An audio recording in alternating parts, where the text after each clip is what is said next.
राम राम, नारायण नारायण, प्रणाम, सबको प्रणाम। देखिए, ये श्लोक जरा समझने में कठिन है, क्योंकि इसमें कई बातें ऐसी आई है जिसमें मनुष्य थोड़ा उलझ जाता है। पर इसमें सरल बात इतनी है कि वास्तव में मनुष्य अपने संसार से सुख लेने के स्वभाव के कारण, शरीर से, संसार से, वस्तुओं से, परिस्थितियों से सुख लेने का स्वभाव जो इसका पड़ा हुआ है, इसके कारण से ये कर्मों में फंस जाता है, यानी कर्ता बन जाता है और कर्म फल की इच्छा से कार्य करता है, कामनाओं के वशीभूत होकर के, तो ये भोक्ता बन जाता है। जबकि कर्तृत्व भोक्तृत्व वास्तव में इसी भूल के कारण ये स्वयं ही पैदा कर लेता है।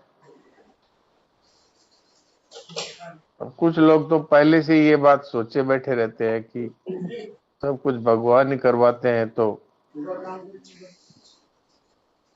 भगवान ही पुण्य करवाते हैं, भगवान ही पाप करवाते हैं, और उसमें वो प्रसिद्ध कहावत का संदर्भ भी दे देते हैं कि भगवान की इच्छा के बिना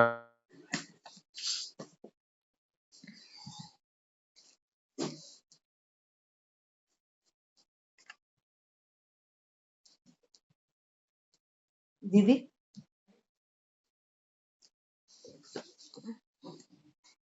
अपने बिगड़े हुए स्वभाव के वशीभूत होकर और उल्टे सीधे काम करता है, कामना के वशीभूत होकर।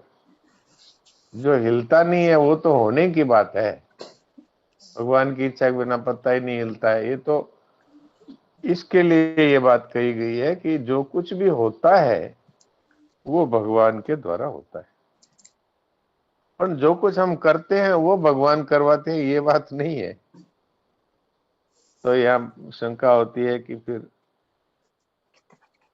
सांख्य योगी ने तो कर्म करता है, नहीं करवाता है, तो फिर कर्म कौन करवाता है? भगवान ही करवाते होंगे। इसी के उत्तर में यहाँ पर ये श्लोक आया है, लेकिन धोले पानी से 5वें अध्याय का 14वां श्लोक। परमेश्वर मनुष्यों के न तो कर्तापन की और न कर्मों की और न कर्म फल के साथ संयोग की रचना करते हैं, किंतु स्वभाव ही बरत रहे का मतलब है कि बिगड़ा हुआ स्वभाव है वो ही मनुष्य को फंसा देता है कर्मों में। बिगड़ा हुआ स्वभाव क्या है कि शरीर को अपना मान करके और शरीर, इंद्रिया, मन, बुद्धि के द्वारा होने वाले कर्मों को ये मैं करता हूं ऐसा मान लेता है, और कामना के कारण से इसका ये फल मुझे चाहिए, इस तरह ये पुण्य और पाप दोनों ही करने लगता है। तो ये मनुष्य का बिगड़ा हुआ स्वभाव है, उसकी बात हो रही है। बिगड़ा हुआ क्या? कि कामना के वशीभूत होता है और अभिमान के वशीभूत होता है, यानी शरीर को मैं मानना, ये अहंकार है, ममता है, मेरा मानना ममता है, तो ममता, कामना, और फिर फल की इच्छा, ये करूंगा तो ये मिलेगा, ये करूंगा तो ये मिलेगा। तो भोग और संग्रह की जो इच्छा है, ये बिगड़ा हुआ स्वभाव है, उसी की बात यहाँ पर भगवान कहते हैं स्वभावस्तु प्रवर्तते न कर्तृत्व न कर्मणि लोकस्य सजति प्रभु न कर्म फल संयोगम स्वभावस्तु प्रवर्तते। तो ये इसका सरल शब्दों में ये अर्थ आपकी सेवा में रखा गया। यहाँ जो शब्द हैं काफी सारे, और जो उसका समाधान है उसमें भी ऐसा लगता है जैसे ये बात कैसे कही, ये बात कैसे कही। तो इसलिए मैंने सरल शब्दों में कोशिश की कि इस श्लोक का अर्थ बताया जाए।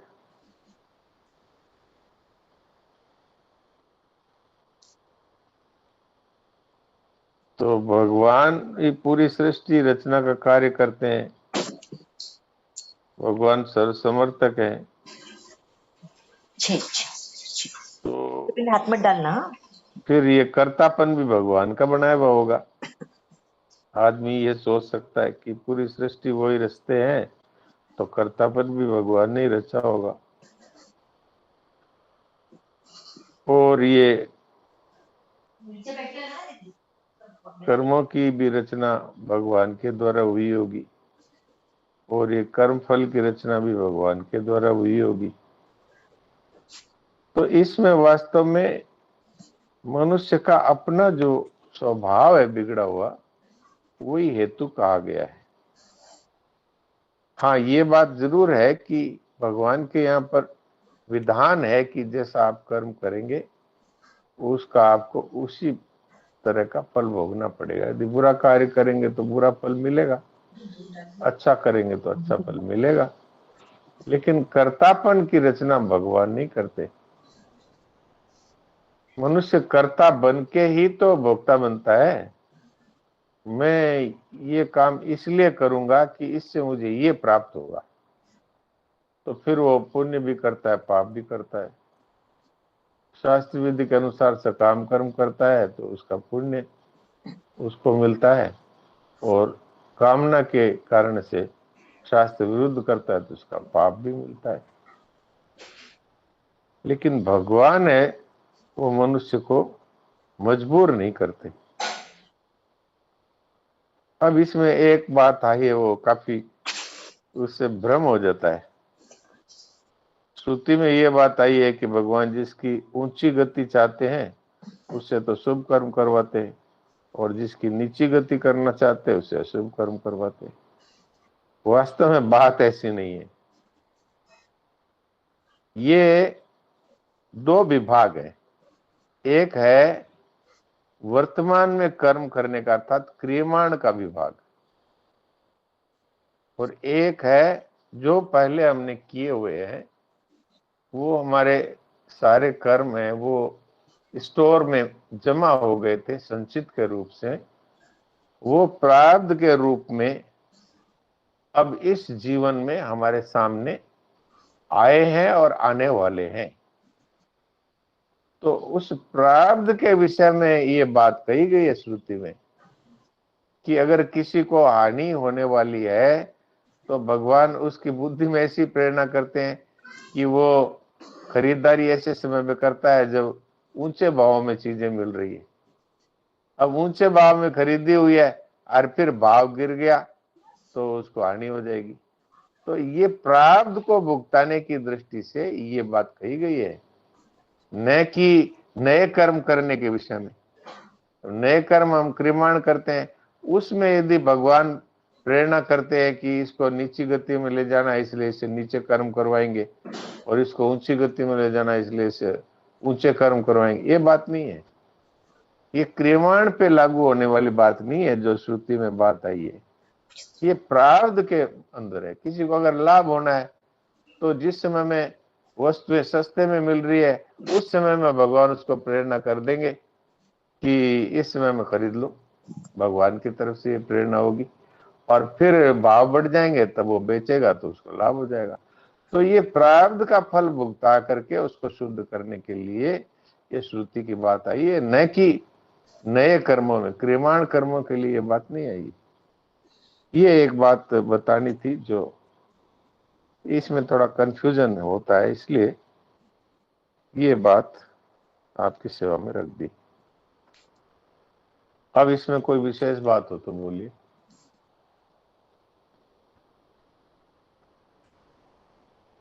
राम राम। राम राम। महाराज जी, ये अभी आपने जो उदाहरण दिया जी कि उसको नफा होना या नुकसान होना, ये तो प्रारब्ध की बात है। लेकिन हाँ अभी जो कर्म कर रहा है वो तो क्रियमाण कर्म नहीं गिने जाएंगे। अभी जो खरीद रहा है वो तो हाँ, क्रियमाण कर्म नहीं जाएंगे। वो तो क्रियमाण ही है, लेकिन उसको प्रारब्ध के रूप में जैसा उसको फल दिलाना है वैसी प्रेरणा भगवान की तरफ से होती है। ये नए कर्म करने की प्रेरणा नहीं है, ये हाँ प्रारब्ध हाँ। के रूप में जो बातें हैं उनके लिए है। नए कर्म वो चाहे पाप करे चाहे पुण्य करे, न भगवान उसमें मना करते हैं न भगवान उसकी प्रेरणा करते हैं। प्रारब्ध का फल जो भुगता है, इसको रामायण में भी कहा है तुलसी बाबा ने, तुलसी जैसी भवतव्यता तैसी मिले सहाय। जैसी ही उसको इस टाइम में जो परिस्थिति उसके सामने आनी है, वैसी सहायता अर्थात वैसी प्रेरणा उसको होती है। तो वो अगर एक्सीडेंट होना है तो वो जानबूझ के उसी रेलगाड़ी में चढ़ेगा, तो उसका एक्सीडेंट होगा। और एक्सीडेंट से बचना है तो वो रेलगाड़ी में जिसमें वो चढ़ना चाहता है, वही रेलगाड़ी पहले निकल गई, आज छूट जाएगी, वो छूट लेट जाएगी, पहुंचा। छूट जाएगी उस। हाँ हाँ, वो लेट पहुंचा। ये प्रारब्ध भोग में ये बात है। लेकिन नए कर्म करने में भगवान किसी को, भगवान ने स्वाधीनता दे रखी है मनुष्य को। अगर खुद ही भगवान पाप करवाते तो खुद ही भोगते, फिर मनुष्य को क्यों भुगताते? और खुद ही पुण्य करवाते तो खुद ही भोगते, मनुष्य को क्यों देते उसका फल?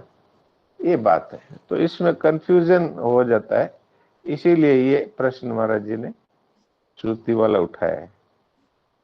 बाकी तो जो अभी बातें कही है उससे इसका श्लोक का अर्थ प्राय आ जाता है। जी नारायण नारायण डॉक्टर प्रणाम। नारायण प्रणाम। तो हम ये समझ सकते हैं क्या कि आज जीवन में जो भी परिस्थिति आती है वो प्रारब्ध वश ही आती है। मान हाँ लीजिए बिल्कुल। जैसे हमें सत्संग सत्संग मिला है तो इसमें भी प्रारब्ध है, और दूसरी परिस्थितियां भी जो आती है वो प्रारब्ध वश ही आती है सर। हाँ, इसमें थोड़ी सी ऐसी बात है कि एक पुरुषार्थ होता है, एक प्रारब्ध होता है। पुरुषार्थ वो होता है जो हम अपने तरफ से उसमें आगे बढ़ते हैं, और प्रारब्ध वो होता है जिसमें हमको वो फल मिलता है। तो ये जो सत्संग करना है ये पुरुषार्थ है, इसके लिए भगवान ने हमको रोका नहीं है। यद्यपि कुछ कुछ लोग ये भी कहते हैं कि बड़े भाग सत्संगत पावा, जैसे तुलसी बाबा ने कहा। तो यहाँ बड़े भाग का अर्थ है भगवान की कृपा से ये सत्संग मिला है, और फिर उसमें हमने आगे बढ़ने के लिए पुरुषार्थ कर दिया। तो ये भगवान की कृपा से मिलता है सत्संग, क्योंकि सत्संग है ये कोई पदार्थ नहीं है, ये कोई संसार की वस्तु नहीं है। जैसे हमको मनुष्य शरीर दिया, क्या हमने मनुष्य शरीर के लिए भगवान से कहा था? हम तो 84 लाख योनियों में भटक रहे थे, कीड़ा मकोड़ा मच्छर कबूतर चिड़िया बन रहे थे, भगवान ने कृपा करके दिया ना। तो इसी तरह से भगवान कृपा करके सत्संग देते हैं। और इसमें आगे बढ़ने के लिए जो पुरुषार्थ हम करते हैं वो हमारा पुरुषार्थ होता है, उसमें वो पुरुषार्थ होता है। प्रारब्ध का कोई वो नहीं नहीं, है वो सर। पुरुषार्थ है। अब आपको सत्संग मिल गया है तो भगवत कृपा से मिल गया, लेकिन आपने कहा कि ये सब साधु मोडों का काम है, ये दुनिया को मूर्ख बनाते हैं, ऐसे करके आप निकल गए, तो फिर आपका ये सत्संग कोई काम नहीं है। कई लोग साधुओं को देख के कह देते हैं मुझे साधुओं से बड़ी चिढ़ है। अरे भाई क्यों चिढ़ है? नहीं नहीं, ये लोगों को ऐसे ही फुसलाते हैं। अब सब साधु ऐसे नहीं होते हैं, लेकिन अब उनको उनके दिमाग में ये बात घुस गई, क्योंकि कुछ लोग साधु वेश को बदनाम करते हैं, वो भोग और संग्रह में लगे रहते हैं। तो भगवान की कृपा से शुद्ध सत्संग मिल रहा है। तो ये भगवान की कृपा है, और उसमें आगे बढ़ना ये हमारा पुरुषार्थ। जी नीचे रखो, बासी है वो। राम राम। महाराज महाराज जी, जो लोग भक्ति में लगे हुए हैं उसको भगवान पुण्य करने की प्रेरणा नहीं करते हैं? भगवान तो वास्तव में सत्संग दे देते हैं, तो उससे अपने आप ही उसको प्रेरणा मिलती है। भगवान तो जो भक्ति करते हैं उनको सत्संग देते हैं, उससे फिर अपने आप प्रेरणा मिलती है। यूं कह भी सकते हैं कि अपने भक्तों की रक्षा के लिए भगवान सब कुछ करते हैं। वो भी करते हैं कि जो जो शास्त्रों में लिखा है वो भी करते हैं जो नहीं लिखा है, क्योंकि भक्त के प्रति भगवान का विशेष लगाव है। तो इसलिए भगवान सब कुछ कर सकते हैं भक्त के लिए। जी प्रणाम महाराज। प्रणाम।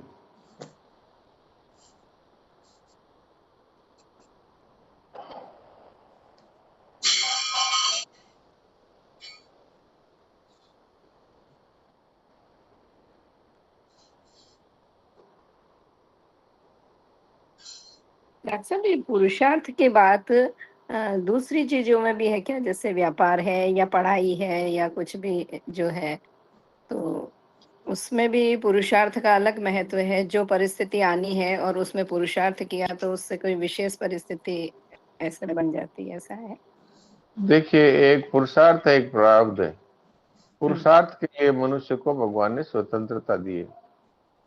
वो व्यापार में तो भी अपना पुरुषार्थ कर सकता है, लेकिन उस व्यापार में उसको लाभ भी, कहीं हानि भी हो सकती है। लेकिन जो परमार्थ में जो पुरुषार्थ करते हैं उसमें कभी हानि नहीं होती।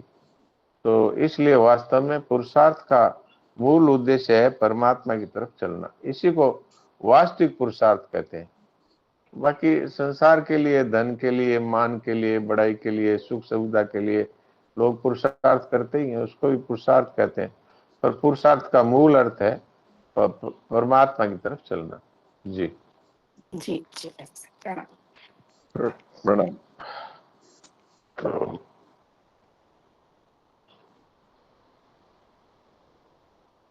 तो डॉक्टर साहब, ये सत्संग भी कुछ अंश तक तो प्रारब्ध का है क्या? ऐसे कहते हैं ना कि कई जन्मों के पुण्य उदय होते हैं तो ऐसी सत्संग मिलती है, ऐसा कुछ? ये सच्ची बात है, केवल भगवत कृपा से मिलती है। अच्छा अच्छा अच्छा, बिल्कुल। तुलसीदास जी महाराज ने साफ साफ कहा है, बिनु सत्संग विवेक न होई, राम कृपा बिनु सुलभ न सोई। इसलिए पूर्ण कृपा है, केवल प्योर कृपा है भगवान की, सत्संग मिलना। भाग्य से तो मिलता है, इसको भगवान की कृपा को ही भाग्य कहा गया है। दीदी बड़े भाग पावई सत्संगा, बिनु श्रम होई भव भंगा, कुछ ऐसा है। तो ये है, बड़े भाग का अर्थ यहाँ पर भगवान की कृपा ही है। ये कोई सांसारिक भाग्य वाली बात नहीं। अच्छा डॉक्टर साहब, ये परिशिष्ट भाव में आया है, कर्तापन, कर्म और कर्म फल का संयोग परमात्मा की सृष्टि में नहीं है, बल्कि जीव की सृष्टि में है। इसलिए जीव पर ही उस इनके त्याग की जिम्मेवारी है। सही, सही बात तो है। थोड़ा खुलासा कर दो, क्या कहना चाह रहे हैं? अरे कर्ता खुद बनता है, शरीर को हाँ मेहमान करके, इंद्रियों को मेहमान करके, और फिर भोक्ता बनता है। कर्म फल संयोग का अर्थ है कि अब मैं व्यापार कर रहा हूं, इसमें मुझे इतना लाभ हो जाएगा। तो न तो भगवान उसको शरीर के और इंद्रियों के साथ और बुद्धि के साथ, मैं बड़ा बुद्धिमान हूं, मैंने ऐसे ऐसे तरीके निकाले हैं जिससे मैं इतना इतना धन कमा लूंगा। ये सारी की सारी उसके शरीर के, इंद्रियों के साथ, मन बुद्धि के साथ अपनी एकता तादाद में करके और कामनाओं के कारण से, और वो ये कहता है कि इसमें तो मैं ऐसा करके ऐसा कमा लूंगा, ऐसा कर लूंगा। तो ये कर्तापन, भोक्तापन, और मैं ऐसा करूंगा और ऐसा नहीं करूंगा, ये कर्म है। ये सारा का सारा जीव जीव बना ही इसीलिए है। आप देखो, ये शुद्ध परमात्मा का चेतन अंश है और स्वतः मुक्त है, लेकिन ये खुद जीव बना है। मुंबई वासु जीव लोके जीव भूता, जीव बना है, मेरा ही साक्षात अंश है। तो कैसे बना है कि इस सृष्टि को अपना मान करके बना। ये धन, ये मकान, ये जमीन, ये शरीर, ये मन बुद्धि इंद्रियां सब मेरी है, और अब मैं ऐसा कर दूंगा, ऐसा कर दूंगा, तो कर्ता बन गया, और ऐसा कर दूंगा तो ये मुझे मिल जाएगा, ऐसे भोक्ता बन गया।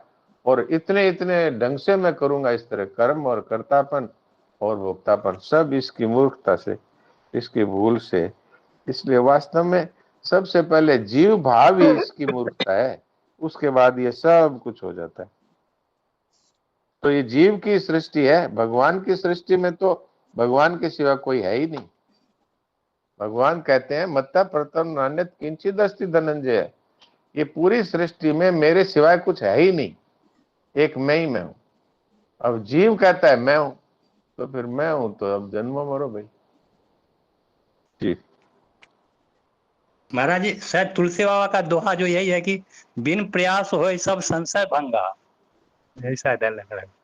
हाँ ठीक बात है। ये सत्संग है, इसमें प्रयास बिना ही उन्नति होती है। प्रयास करे तो फिर क्या ही कहना, प्रयास नहीं करे तो भी। गंगा जी के जो पड़े हुए अंदर पत्थर है वो कोई पुरुषार्थ नहीं करते, लेकिन गंगा जी में पड़े पड़े ही वो गुड़कते गुड़कते गोल हो जाते हैं। तो ऐसे बिना ही प्रयास हो ही भव भंगा। ये सत्संग है, बड़े भाग पाओ ही सत्संगा। ये भगवान की कृपा ही है, या बड़े भाग का अर्थ है। छोटा भाग है, ये है संसार का जो मिलना है, ये बड़े भाग का अर्थ ही है भगवान की कृपा। राम कृपा बिनु सुलभ न सोई। तो लोग कहते हैं हमारे पर तो भगवान की कृपा नहीं है इसलिए सत्संग नहीं मिल रहा है, लेकिन वास्तव में बात ऐसी नहीं है। भगवान ने कितनी कृपा की है, आपको कीड़े मकोड़े की जगह मनुष्य बना दिया, इससे बड़ी क्या कृपा है। और इसके बाद में हम जैसे लोगों को, जिनका कोई डोल नहीं है, उनको भी संतों से मिलाया, संतों की वाणी से संपर्क करवाया, और कितनी कृपा थी। और भारत भूमि जहां पर भगवान स्वयं अवतरित होते हैं, कभी नहीं सुना भगवान अमेरिका में जन्मे, भगवान अबू धाबी में जन्मे। अब जितने भी अवतार हुए सब भारत भूमि में हुए। तो हमको ऐसी भूमि में जन्म मिला, फिर ऐसे परिवार में जन्म मिला जहां पर भगवान की सत्ता को मानते हैं, और ऐसा सत्संग मिल गया। और कितनी कृपा चाहिए जी। जो न तरे भव सागर है नर समाज असपाई। इतनी कृपा होने पर भी जो संसार से नहीं तरता है, तो वो मंदवती है, और वो आत्महत्यारे की गति को जाता है। आत्महत्यारा बहुत बड़ा पापी होता है। समय हो रहा था और किसी ने कोई बात पूछनी हो तो पूछ लें, नहीं तो फिर प्रीति जी लास्ट में थोड़ा पूछते हैं, तो फिर प्रीति जी पूछें। और किसी ने कोई बात पूछनी हो तो फिर लास्ट में क्या होता, समय पूरा हो जाए तो फिर बोलते हैं। तो कोशिश करिए करो अपने समय रहते हुए पूछो तो ज्यादा अच्छा है, ताकि डॉक्टर साहब भी खुल के उत्तर देवें, जवाब दें, और नहीं तो फिर उनको भी थोड़ा रहता है समय हो गया है। तो अपने पूछ लो, कोई बात पूछनी हो तो। नहीं पूछनी है तो फिर अपने कोई भजन सुनाते हैं। और नहीं वो कोई प्रीति जी या लास्ट में पूछता है, प्रीति जी आप जुड़े हुए हो तो आप पूछ लो, जैसे अभी समय है तो। डॉक्टर साहब जी प्रणाम जी। डॉक्टर साहब नारायण नारायण। एक मिनट प्रीति जी, और कोई बोल रहा था, कोई कौन बोल रहा था? हाँ बोलो। राम राम भैया, राम राम। राम राम। राम राम। महाराज जी, ये जो तुलसी भगवद्गीता जैसी में सा है, ये जो जैसे कोई घटना घटनी होती है तो ये हाँ प्रारब्ध का खेल है या फिर ये हाँ, ये सब? प्रारब्ध। भवतव्यता का अर्थ ये प्रारब्ध, अच्छा अच्छा, जो प्रारब्ध। जो भविष्य में होने वाला है, ये प्रारब्ध के लिए ही है। ये अगर पुरुषार्थ के लिए होता तब तो ये हो जाता कि भगवान ने पहले से हमारे लिए पाप करने की व्यवस्था कर रखी थी, इसलिए हमने कर दिया। तो ये पुरुषार्थ के लिए नहीं है, प्रारब्ध के लिए है। अगर उसका एक्सीडेंट होना है तो उसी गाड़ी में चढ़ेगा जिसका एक्सीडेंट आगे होने वाला है।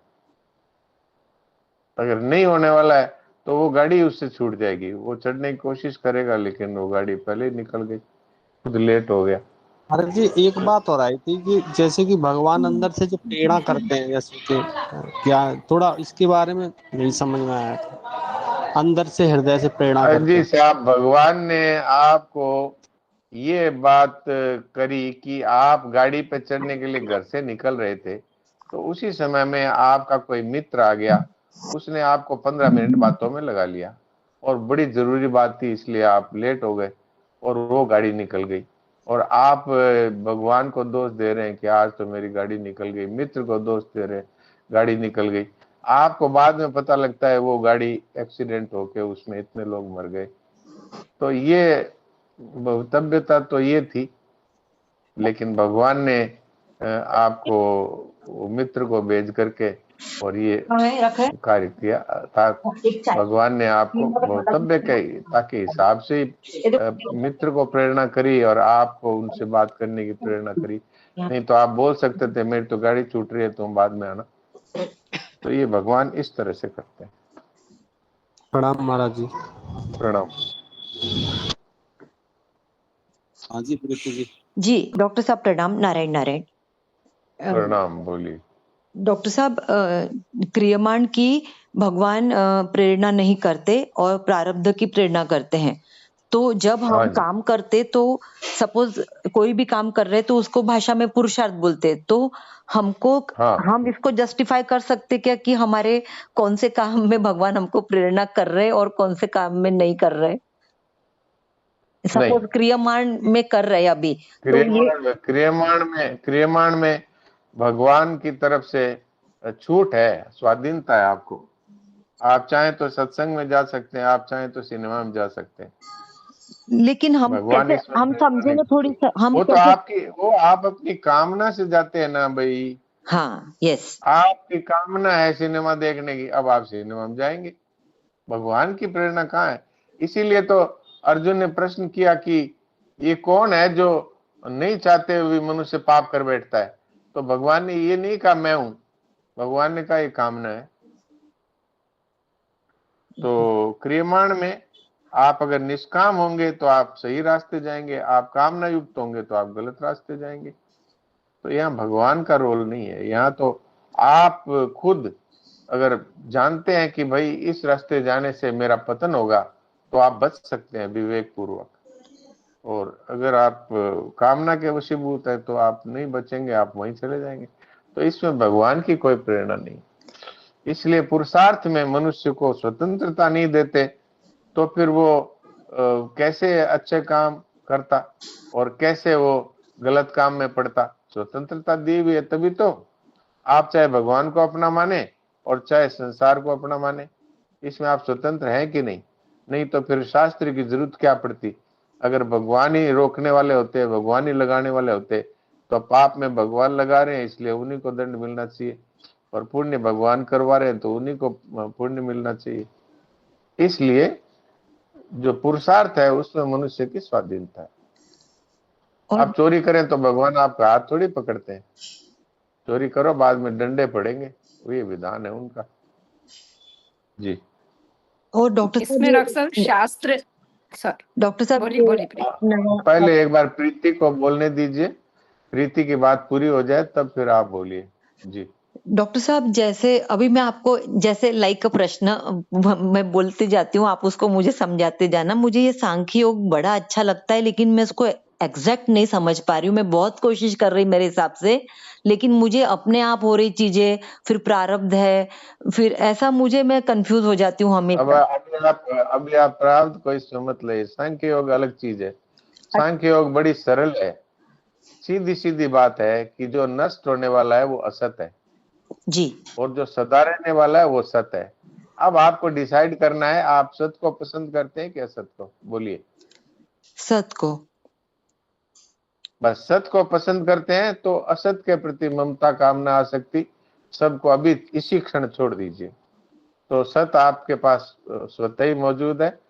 जब आप असत से ममता कामना आसक्ति छोड़ देंगे तो आपको अपने हृदय में ही आत्मरूप परमात्मा का अनुभव हो जाएगा, और उसमें देरी का काम नहीं है, अभी हो जाएगा। अभी कोई साधन नहीं करना पड़ेगा लंबे समय। तो डॉक्टर साहब ये है। पूरा संसार ही असत है ना? हाँ, तो पूरा संसार असत है तो इसकी सेवा करो।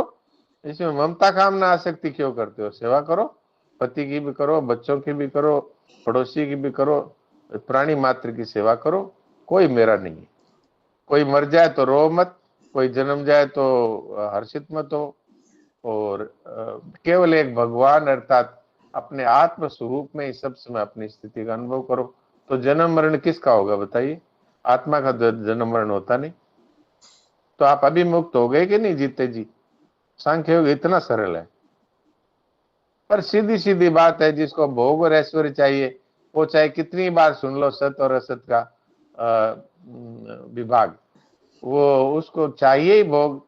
तो वो सांख्य योग खाली सुन ही ले और लोगों को भी सुना दे तो भी वो खुद जन्म मरण में ही चला जाएगा। जी। सत और असत में प्रारब्ध और पुरुषार्थ एक ही है। पुरुषार्थ प्रारब्ध का इसमें कोई लेना देना नहीं है। पुरुषार्थ इतना ही है कि जो भगवान ने हमको गलत और सही में एक चुनने के लिए हमको बुद्धि दी है, हमको विवेक दिया है, तो हम एक सत को चुन लें और असत को छोड़ दें। छोड़ने का अर्थ ये नहीं है कि धन को सड़क पे फेंक दे, पति पुत्र से कह दे तेरा मेरा कोई संबंध नहीं, ये अर्थ नहीं है। अर्थ अंदर से मेरा कोई नहीं है, सेवा सबकी करनी है, मेरा कोई नहीं। तो आपको तत्काल ही आत्मानुभव हो जाएगा।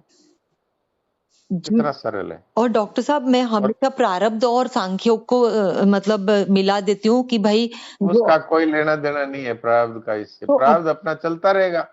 आपके शरीर में रोग लगना है तो टाइम पे रोग आ जाएगा, लेकिन आपने शरीर को असत मान रखा है, मेरा कोई संबंध ही नहीं है, तो रोग आपको थोड़ी दुखी कर देगा। घाटा लग जाएगा, धन चला जाएगा, लेकिन आपने पहले ही मान रखा है कि धन है वो असत है, इसका मेरा कोई संबंध नहीं है, मैं तो एक शुद्ध बुद्ध मुक्त परमात्मा तत्व, परमात्मा का एक अंश हूँ साधारण, और परमात्मा जैसे गुण है, सच्चित आनंद रूप स्वरूप मेरा स्वरूप है। तो आपको कहाँ घाटा और नफा, कहाँ जन्म और मृत्यु, कहाँ परिवार का मिलना बिछुड़ना, आपको कहाँ करेगा असर। पर ये बातें खाली सुन करके कह देने से तत्व ज्ञान नहीं होता। यदि मन में भोग संग्रह की इच्छा है और इतनी बातें बुद्धि से समझ ली, और फिर जब रुपया गया तो रोने बैठ गए, कोई मर गया तो रोने लग गए, कोई विशेष सुख परिस्थिति आ गई तो फिर उसको सेलिब्रेट करने लगे, तो फिर खाली बात बनाने से ब्रह्म ज्ञान वाला नरकों में चला जाता है। ब्रह्म ज्ञान जानो नहीं, कर्म दिए छिटकाए, तुलसी ऐसी आत्मा सहज नरक में जाए। तो इनको जिसने गहराई से समझ करके जीवन में उतार लिया वो तर गया, और जिसने सुना और सुना दिया वो मर ही गया, वो तरा नहीं। जी डॉक्टर साहब अभी जैसे प्रारब्ध में मैं समझती तो जो मुझे लगता था सब गुण अपने गुणों में बरत रहे तो प्रारब्ध का काम चल रहा, लेकिन सांख्य ये योग नहीं से है, ये नहीं है, ये नहीं है, ये मुझे समझा, लेकिन ये अभी नहीं है। जी प्रारब्ध का काम तो सीधा सीधा है, आपको जो मिलना है बुरा या अच्छा वो मिलेगा, जो परिस्थिति आनी है वो आएगी, करने का इससे कोई लेना देना नहीं है।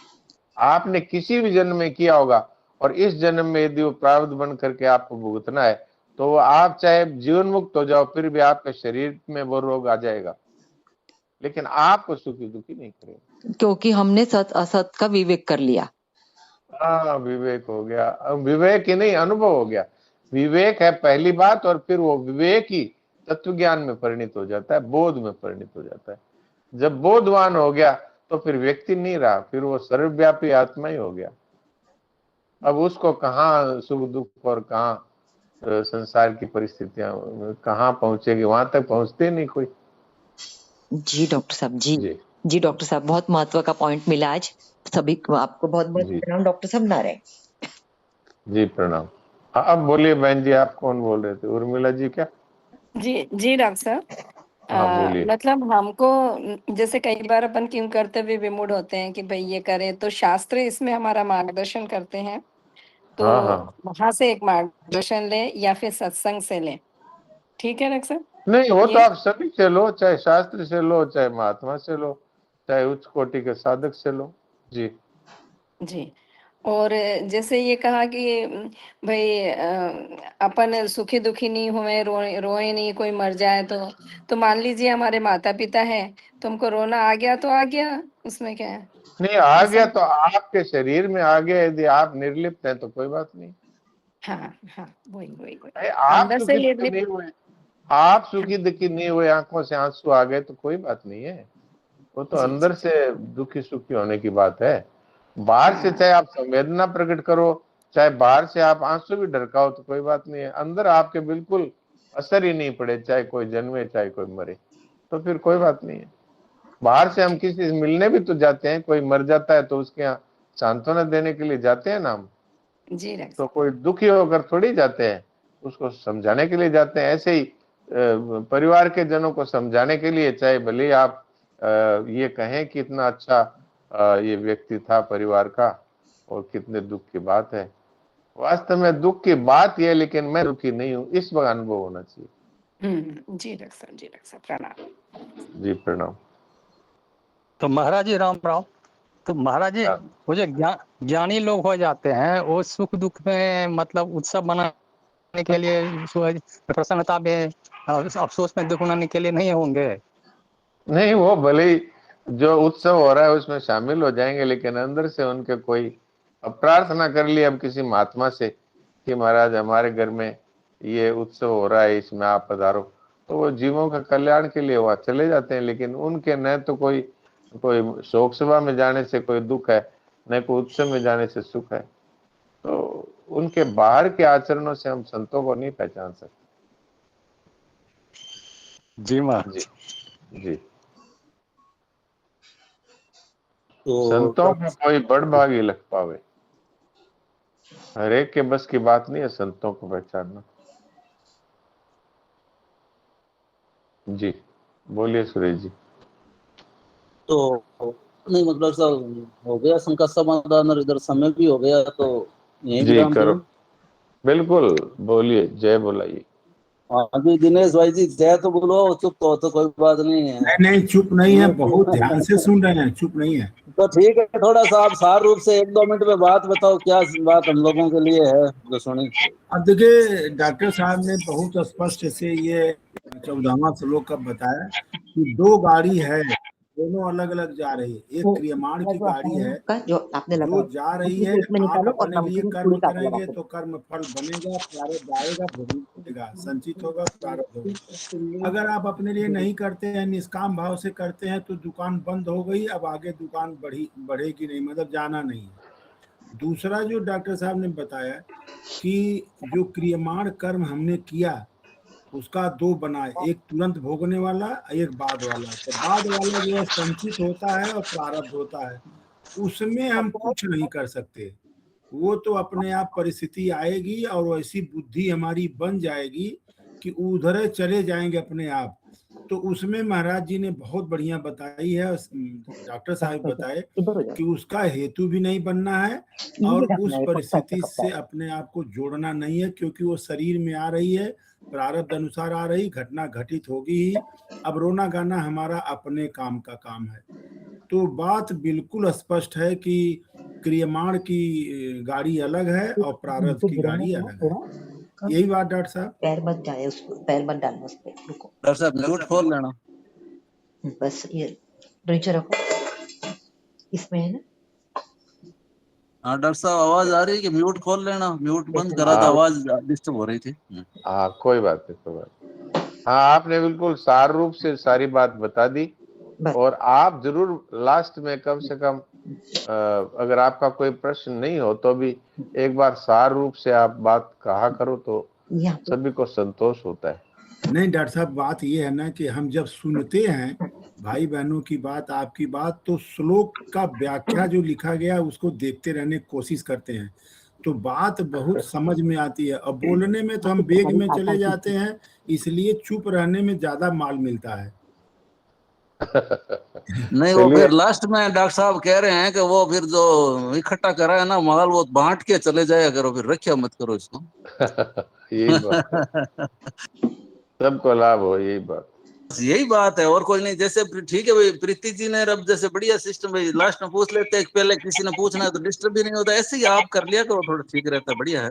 नहीं हमारे यहाँ डॉक्टर साहब जो कुछ साधक भाई बहनों में बहनें कुछ ऊपर उठ के आई हैं, 1 आध महीने से देख रहा हूँ, बड़ी खुशी होती है कि इतनी जिम्मेदारियों में रहते हुए इतनी अच्छी जिज्ञासा साधन संबंधी बातों को व्यवहारिक जीवन से जोड़ के उठाती हैं, तो उसे अच्छा लगता है। जी बिल्कुल ठीक कर रहे हो। नमक नहीं बस ठीक है। तो दिनेश जी जय बुलवा दो, समय हो गया। आज दिनेश जी आप ही बुलाओ। सियावर रामचंद्र भगवान की जय। इसको रखो। मोर मुकुट बंसी वाले की जय। जय हो। सभी भगवान की जय।